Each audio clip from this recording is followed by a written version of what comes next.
ഇരുളിൽ അലയും നരരെ തേടി തരയിൽ വന്നവനേ,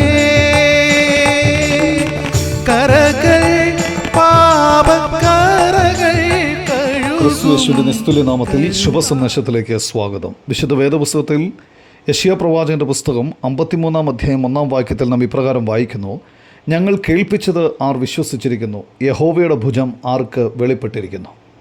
വാസ്തവമായി നോക്കിയാൽ ദൈവത്തിൻ്റെ ഭുജം എല്ലാവർക്കും ദൃശ്യമാകും. എന്നാൽ അത് തിരിച്ചറിഞ്ഞിട്ടും എല്ലാവർക്കും അവനെ വിശ്വസിക്കാൻ കഴിയുന്നില്ല.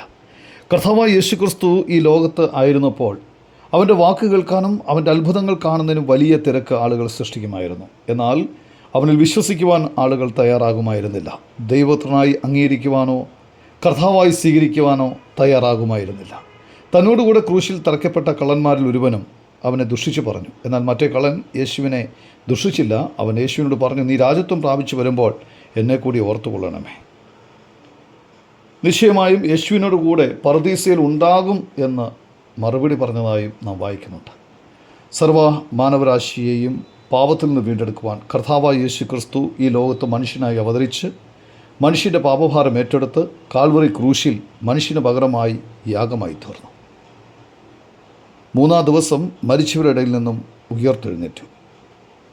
ഈ സത്യം മനസ്സിലാക്കുവാനും യേശുവിനെ രക്ഷിതാവും കർത്താവുമായി സ്വീകരിക്കുവാനും ദൈവം നിങ്ങളെ സഹായിക്കട്ടെ.